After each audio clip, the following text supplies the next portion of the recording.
So what we're looking at here is the Garmin G500 600 trainer, and on your right side this is the Garmin 530 display and an autopilot, so we can actually move the system. We've inserted a flight plan into the system, going to Santa Susana Pass out of Van Nuys, then to Fillmore VOR, to Santa Paula Airport, on to San Marcos VOR, and final destination is Santa Ynez. We're going to get this simulator moving, and so what we're looking at now is we have departed, and let's just assume for a second that we have leveled off. I know this is a little quick for a small airplane, but here we are, 6,500. Meanwhile, you've already checked in with your radar controller. You've already called them up, and you've arrived at your cruising altitude, and now you're accomplishing your cruise checklist. And you're busy setting up the engine and the mixture control so that you find the correct fuel-to-air mixture that corresponds to the fuel burn, corresponds to the power setting at that altitude, at the outside air temperature, that will then make your flight plan correct. So what you're going to want to do is, set your power, start leaning out real slow, and use your EGT to start leaning.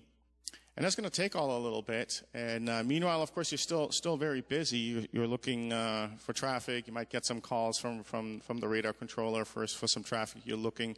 And that you're also busy flying the airplane there a bit. So you don't really have a whole lot of time to work with your flight plan. But as soon as you have a moment and your cruise checklist is complete, you got your engine set up nicely, everything's working fine, and you know that you're on track, you're going to want to go ahead and fill in the estimated time of arrivals for all the checkpoints. And you're going to do that now. So let's say if you had a departure time noted of about 1,800 hours, then you're going to go ahead and put your estimated time en route and add that, and then put your ETAs in for all the different waypoints on your paper form. Now, as we follow along, as we fly, we get from waypoint to waypoint, and now we can see what the actual time of arrival is, and we can constantly compare whether we're on time or whether we're behind the flight plan, and what our remaining fuel is. And that's basically our task. But basically, we're not going to get lost here anymore. Multiple GPS sources in the cockpit. We have VUR. We have the radar controller that could help out. We got good visibility out the window. Suppose we're really not going to get lost at this point, but your main area for concentration now is just really managing the flight in terms of what time it takes from waypoint to waypoint. Where's the wind from? What's my ground speed? Have any of the conditions changed? My engine operating correctly? Am I really getting the true airspeed that I was that the handbook advertised? So here we are, onward towards the next waypoint. We've already passed Santa Susana, and we're on to the next waypoint, which is Fillmore. And you'll see we have another 10 miles to go towards Fillmore. Still at our cruising altitude, everything's going well. We've filled in our ETAs, or just about filled in all the ETAs all the way to the destination. So we have a pretty good idea what time we should be arriving, whether our fuel burns should be okay.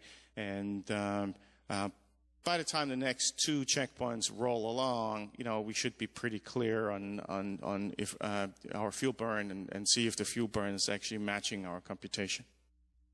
So now we're pretty far into our flight. We're already on the next to last leg, Santa Paula Airport towards the San Marcos VOR, and then on to a final destination, Santa Ynez. This one starts to get a little busier here because we're starting to be some 40 miles out, and usually right about 20 miles out we should be completing our checklist, and about 10 miles out we should be at the Common Traffic Advisory frequency already calling in. We're still with the radar controller, most likely at this point with Santa Barbara approach controller, and we're listening, maybe traffic advisories, what have you. And at this point, we can't just change altitudes the way we want to. without telling anybody, because maybe he's not telling us about traffic below us because he assumes we're staying at 6,500. We're still at 6,500 at this point.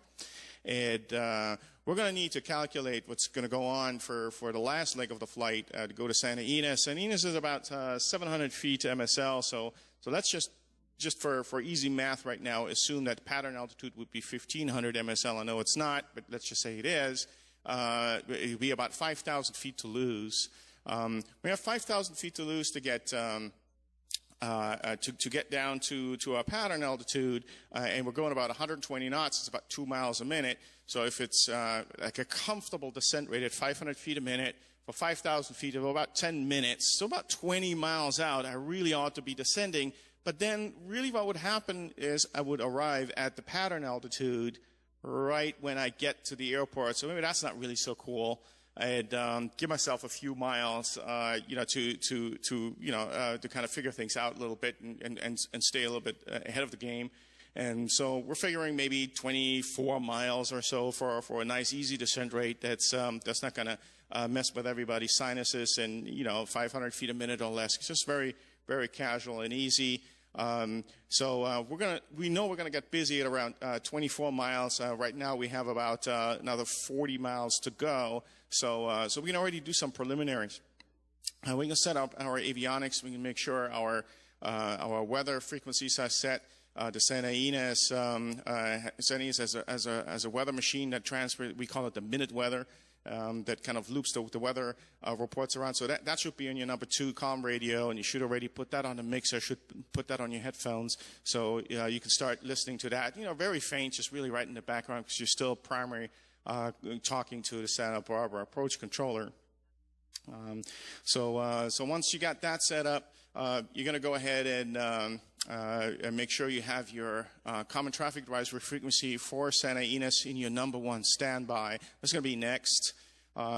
You're probably at this point, just following the GPS chart, but really what we should be doing is following our paper chart and just kind of confirming on the GPS chart that we still got it right, make sure we have all of our checkpoints here.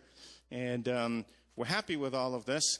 Really, the next thing that should come out is a taxi chart or an airport diagram for Santa Ynez. If they don't have that, there's usually a pictorial display of the airport environment available from AOPA, other places that you could use for that. We know we're going to get busy right around 24 miles, and with the descent and everything, and we're starting to come on 38 miles at the moment.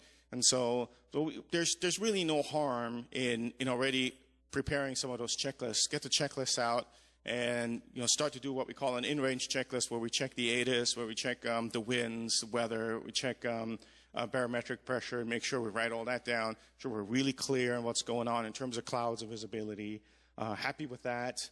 And that we have, because we have in our number 2 comm, we have that already on that minute weather very faintly in our ears right there. We're listening to that, getting a good picture of what's going on. And then the very next thing out of the outside of the in-range checklist is going to be your descent checklist.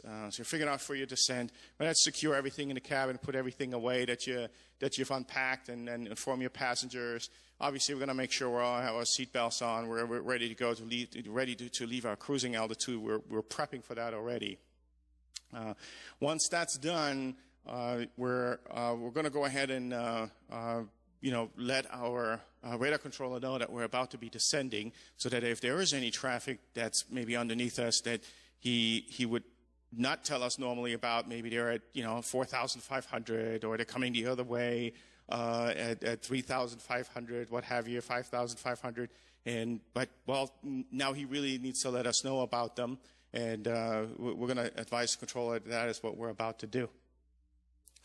So the next step is checking your engine gauges and making sure right before the descent there's nothing wrong with the engine. We can start our descent. So let's just assume for this exercise that we're going to go ahead and do that, and let the controller know. So, Santa Barbara approach, we're going to go ahead and we're going to descend now towards the field, and so we'll do that and start descending.